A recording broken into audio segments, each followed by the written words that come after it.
Okay, fam, welcome back. So today we're going to be going over the altcoins. So with that being said, let's get it. Okay, so what I'm going to cover mostly is the positions that we have, the largest positions that we have in the altcoin market.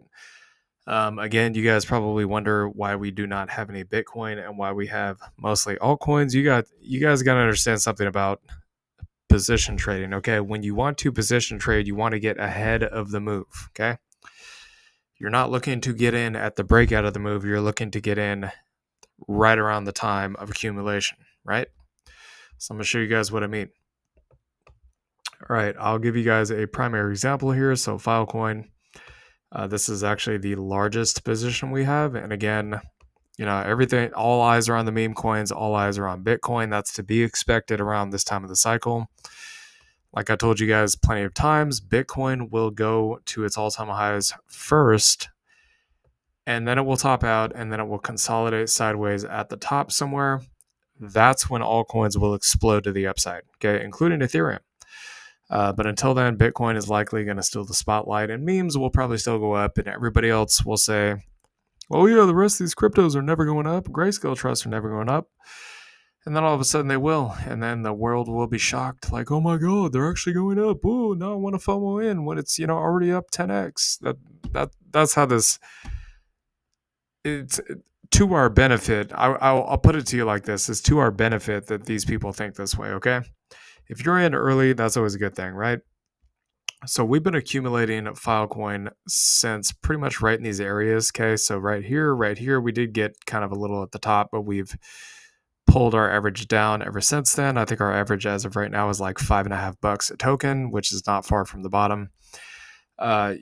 This block right here that's going sideways, these are the kinds of areas that you want to get in at. It's known as position trading. Okay.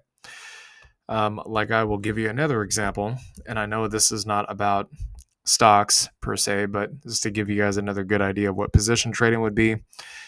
Where do I want to position trade in this? I want to position trade here in the gray box. Okay. Maybe a little bit right here, a little bit right here, a little bit right here, right? And then eventually this thing rips off to the moon, and then maybe write some covered calls as it's ripping, and then boom, eventually take profit, right?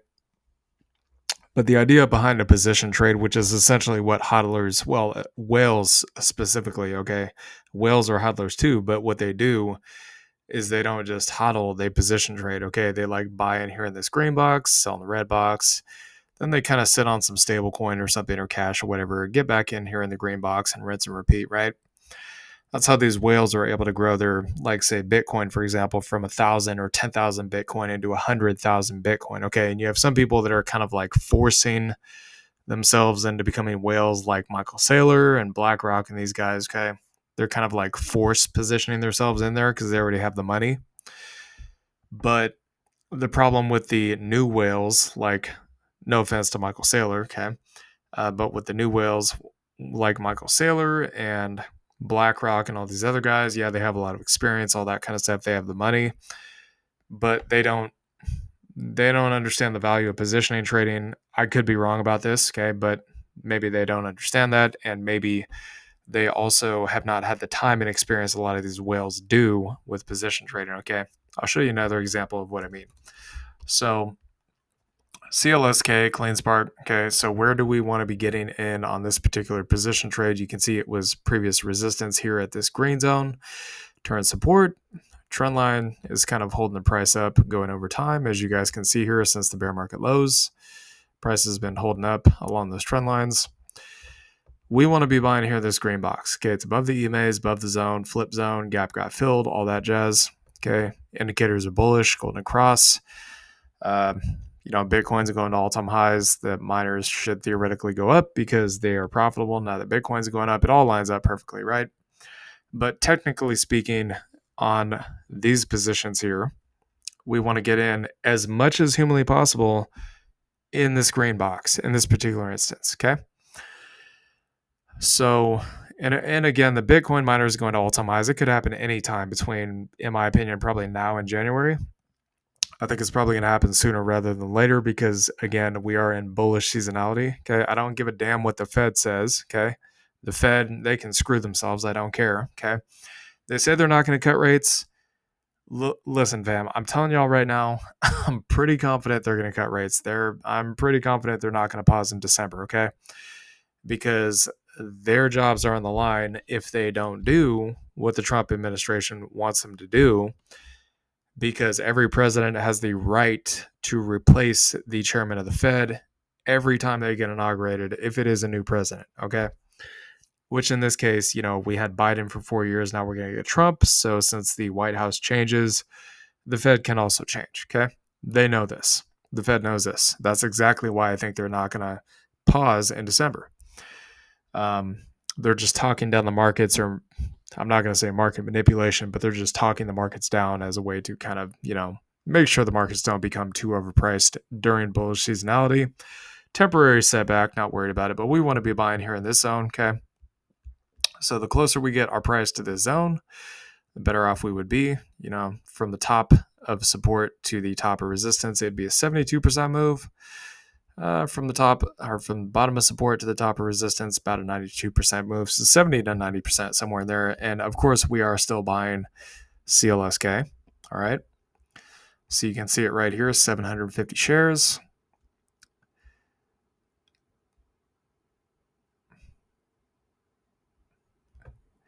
And I know a lot of people are on Mara, all eyes on Mara, all that kind of jazz. Look, I've told you guys already in the Bitcoin miner videos which ones I think are overpriced versus underpriced. I think that CLSK and Riot are extremely undervalued. I think that Mara and HUD 8 are a little expensive. I'm just going to tell you all right now. Okay. But this is how these retail traders operate. Okay. They want to buy the expensive SHIT when it goes to the moon. When it's going up, they want to pay attention, but when it's doing nothing, they're like, "Oh yeah, whatever, it's dead. We don't care. We're not gonna waste time with that, bro. Like, what are you talking about, right?" The thing that's going nowhere, that's SHIT, that's the thing that we're looking at that we want to buy. Okay, again, it's smart money psychology versus dumb money. That's kind of how you want to think about this. These things might be going nowhere right now, but eventually they're gonna go somewhere. Okay, it always happens. Soundhound, Palantir, Bitcoin. MicroStrategy, we told you about that already. Okay, Coinbase, need I say more? All right, so you can see the average here, and of course the current price. Eventually this is going to rip. Okay, we're not too worried about it, but again, if I just give you an example here, okay, if we got a 70% gain on this, which is totally possible, it's probably going to do even more than that. I wouldn't be surprised. You can see how much the profit is here. Okay, it's pretty substantial. Again, we're lining up with what we believe is going to happen eventually, not what's currently happening right now. Okay. I mean, it speaks volumes to the world we live in. Most people spend all day staring at their phones, doing nothing, twiddling their thumbs, BS, and I see it all the time at the gym. It doesn't surprise me. Okay. All right. So, in terms of the largest positions we have here, so that's going to be Filecoin, AIOZ, Horizen, CRO's a decent position, but not large by any means. So those are the big three. And then we have some others like Dash, Scale, Render, Bancor. We're going to add to those over time. So the synopsis of what I want to point out here is, when do these things eventually pop off? Okay. So the last cycle, when the altcoin season started, the Fed funds rate was at 0. Do I think it's going to be at 0 or near 0 again by Q1 of next year? I don't know if that's going to be the case, but what I will tell you guys is Trump wants rates lowered, and if he doesn't get what he wants, he's going to fire Jerome Powell and all of his buddies, and they should be terrified. That's all I'm going to say about that. Okay, but I will say one thing with certainty. I'm pretty confident that the Fed funds rate is going to be much lower by the time and after Trump is inaugurated into office than it is right now. Okay, pretty confident about that. All right, so that's kind of the extenuating circumstance, number one. Number two, like I've told you guys before, Bitcoin's got to do its thing. It's got to pop all the way off to all-time highs, wherever that's going to be, and then kind of cool off a little bit, and then that's when the altcoins are going to explode. Okay, and that's maybe also when a lot of the grayscale trusts may also explode, because again, a lot of the grayscale trusts are based on altcoins, with maybe the exception of Ethereum. But when Ethereum goes up, usually that happens also after Bitcoin tops out. Okay, and Bitcoin's not done topping out. So you guys can see here the dominance is still rising. Again, I usually only cover this in Bitcoin videos, but as long as that thing is going up, the alt season is going to, well, it'll be around the corner. And this basically, as long as Bitcoin's going up, that does give people time to accumulate anything altcoin related before eventually that goes up too. And money flows from Bitcoin into the altcoin space, including Ethereum and any other altcoin. Okay. Bitcoin at all-time highs, Ethereum not yet at all-time highs. Okay. And altcoins also not yet at all-time highs. All right. So we're going to go over when these things actually popped off real quick, and then I'll kind of give you guys the estimates that we have in terms of profit targets. Again, these profit targets are kind of varying and ranging depending on the charts, depending on the timing, all that kind of stuff. So you can see the Litecoin slowly pushed up in November, kind of went sideways in December, didn't really pop off until the end of the year and into January, okay? And into Q1, Q2 of next year, like I told you guys, we may get a markup season for the altcoins going into the end of the year, but they're probably not really going to start screaming to the upside until Q1 of next year, okay? It could start as early as January of next year. That wouldn't surprise me because, again, Trump will be inaugurated in January. Plus, Bitcoin's still got to top out. So I would say probably maybe January, February of next year is when these alts really start to explode. So filecoin, good example of this. Again, this kind of had like a DeFi summer pump here. Went from looks like maybe like $5 to $40, like a nice little 8x, right? Then it pulled back a little bit into January, but this thing really exploded around February, March, April of the post-halving year, which again, Bitcoin usually tops out sometime between Q4 of the halving year to Q1 of the post-halving year, and then we get that explosion in altcoins. You guys can see between basically January to April, this thing absolutely monstrously took off. Okay, it did another 10x to the all-time highs. So we're not looking for this move. Okay, this move's nice. We're looking for this move. Okay, this big, just nuclear explosion to the upside. Okay, that's what we're looking for here. We have not really even seen a market phase on Filecoin yet. So in my opinion, we are still very, very early on this project. Another one, well, I don't actually have the history here on Horizen. Maybe let's see if we can find it real quick. Okay, so Horizen, this is a little bit longer term history. So when did this thing start popping off? It went up a little bit into the end of the year, but didn't really start exploding until Q1 of the post-halving year. Again, it lines up with Bitcoin's got to top out first, right? Then the Bitcoin dominance falls off a cliff. Then the altcoins explode, which kind of lines up with Q1 of next year. AIOZ, this is kind of a newer one, but you guys can see basically while Bitcoin was down and or going up and then topping out, eventually we didn't really see an explosion in the altcoins till kind of the end of the cycle here on AIOZ. I'm not looking for projects that are new here. I'm looking for old school projects that eventually will pop off, okay? Because it gives us the full history, a full bull and bear cycle on crypto. We know what to expect based on this, okay? So Dash, again, it moved up a little bit kind of as Bitcoin was going up, but it didn't really start rocketing until well into Q1 of the post-halving year. That's when we saw the biggest moves. Algorand, this one did actually, well, yeah, I guess it's pretty much the same thing, okay? So a little DeFi summer move here, a little baby pump, but the real pump didn't actually start till Q1 of the following year. And then even into kind of the end of the post-halving year, like I told you guys before, that's usually when the top for the entire crypto space comes in. Bancor Network, another good example. Nice little DeFi summer pump here. It was a pretty big move. I'm not going to say that wasn't big. That was more than a 10x. But the big move didn't actually happen until, like I said, it didn't really start ramping up until about Q1 of the post-halving year. Again, the idea is we want to get in here when it's going sideways and boring and it's dead and, oh, it's never going to do anything. Oh my God, it's never going to the moon. It's just dead. They just got to kill it because it's not going anywhere, right? Yeah, that's exactly when we want to get in because everybody else is bearish on it, right? Usually when the sentiment flips and they start saying green, it's really pumping to the moon, that's when everybody else jumps in. We don't want to jump in there. We want to jump in down here, right? when it's doing nothing, that's when we want to jump in because we want to be ahead of the curve. Retail will eventually come in and they'll pump the price up and then we'll get out. Okay, that's how we intend to do this. But from this bottom here in November, it did like another 15x. Okay, absolutely stupid gains into Q1 of the post-halving year. So you guys can kind of see a recurring theme here, right? Bitcoin goes to all-time highs in the post-halving year, or in the halving year, slightly into the post-halving year, maybe first, second, third month.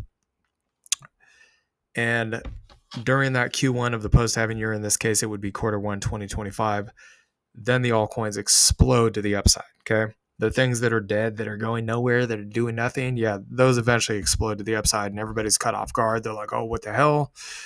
We didn't think this was going to happen. We got to jump in right now. Like right now, as it's already going up a 10x. Yeah, that's typical in crypto.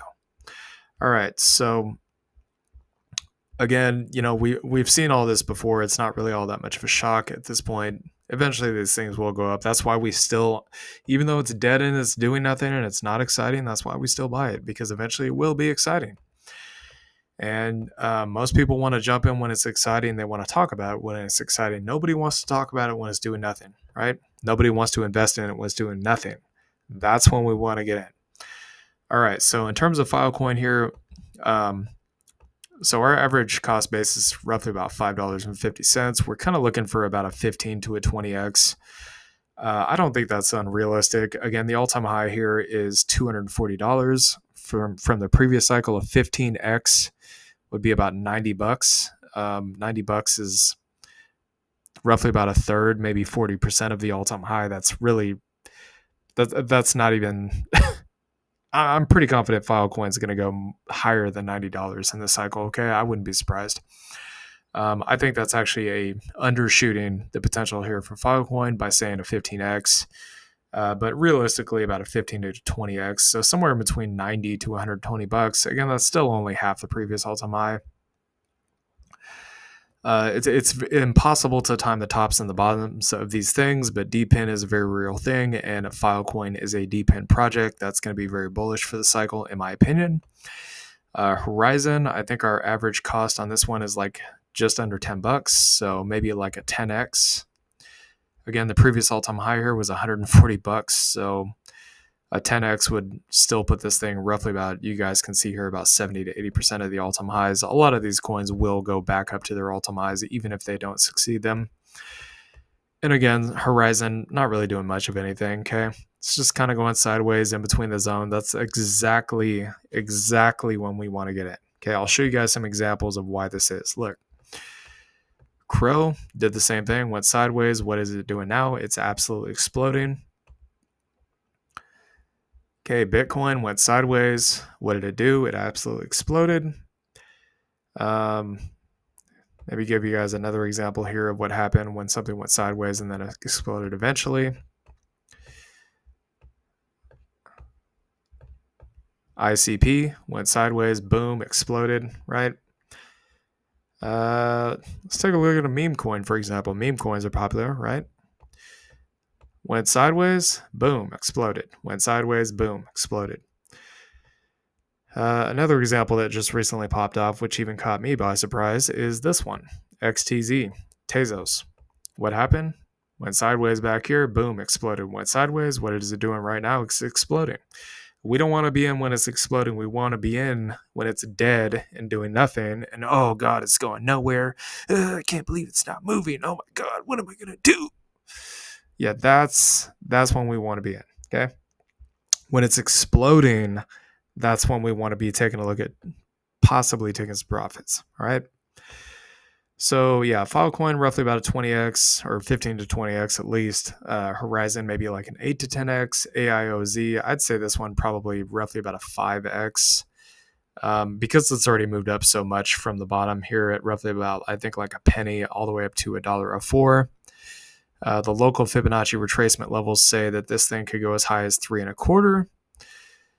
The macro, and again, you can see the indicators here are just starting to turn bullish, which means, in my opinion, AIOZ is probably going to go up a lot more than people expect.